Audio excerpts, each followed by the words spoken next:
I was 18 years old when I got married. I belonged to a very conservative family, a Baloch family, where good daughters never say no to their parents. My father wanted me to get married, and all I said was, if that makes you happy, I'll say yes. And of course, it was never a happy marriage. Just about after 2 years of getting married, about 9 years ago, I met a car accident. Somehow my husband fell asleep and the car fell in the ditch.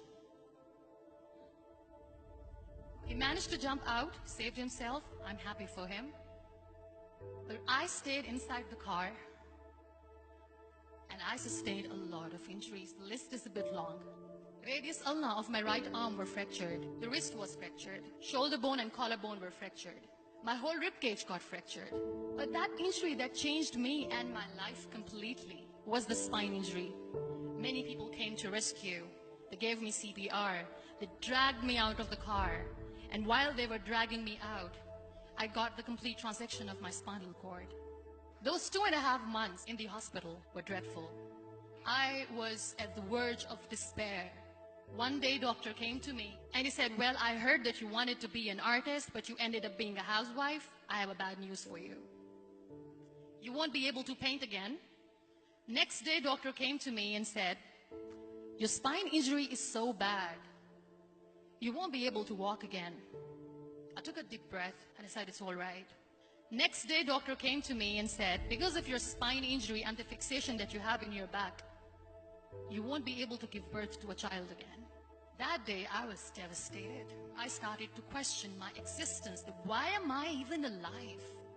So what kept me going was, one day I asked my brothers, I know I have a deformed hand, but I'm tired of looking at these white walls in the hospital and wearing these white scrubs. Bring me some colors, bring me some small canvas. I want to paint.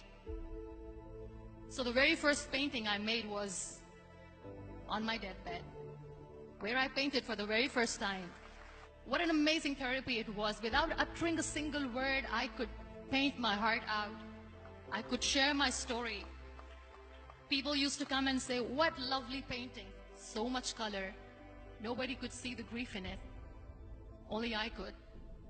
And that day I decided that I'm going to live life for myself. I am not going to be that perfect person for someone. I am just going to take this moment and I will make it perfect for myself. That I'm going to fight my fears. So I wrote down one by one all those fears. And I decided that I'm going to overcome these fears one at a time. You know what was my biggest fear? Divorce.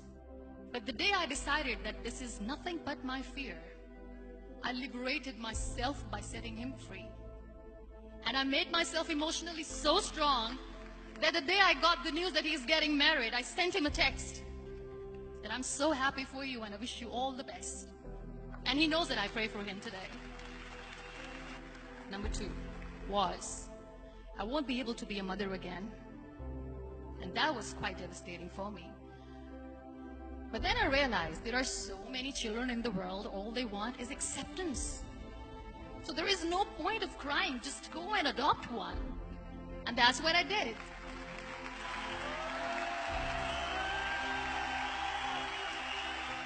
I gave my name in different organizations, different orphanages, and I waited patiently. 2 years later, I got this call from a very small city in Pakistan. I got a call and they said, are you Muniba Mazari? There is a baby boy and would you like to adopt? I could literally feel the labor pain. I said, yes, yes, I am going to adopt him. I am coming to take him home. And that day, I was 2 days old, and today he's 6. You know, when you end up being on the wheelchair, what's the most painful thing? People think that they will not be accepted by the people because we, in the world of perfect people, are imperfects. So I decided to appear more in public. I started to paint. I have done a lot of modeling campaigns. I decided that I'm going to join the national TV of Pakistan as an anchor person. I became the National Goodwill Ambassador for UN Women Pakistan, and now I speak for the rights of women, children. I was featured in BBC 100 Women for 2015. I'm one of the Forbes 30 under 30 for 2016. So when you accept yourself the way you are, the world recognizes you. It all starts from within. We have this amazing fantasy about life. This is how things should work. This is my plan. It should go as per my plan. If that doesn't happen, we give up. I never wanted to be on the wheelchair. Never thought of being on the wheelchair. This life is a test and a trial, and tests are never supposed to be easy. So when you're expecting ease from life, and life gives you lemons, then you make the lemonade, and then do not blame life for that. It is okay to be scared. It is okay to cry. Everything is okay, but giving up should not be an option. They always say that failure is not an option. Failure should be an option, because when you fail, you get up, and then you fail, and then you get up, and that keeps you going. Embrace each and every breath that you are taking. Celebrate your life. Live it. Don't die before your death. Real happiness lies in gratitude. So be grateful, be alive, and live every moment.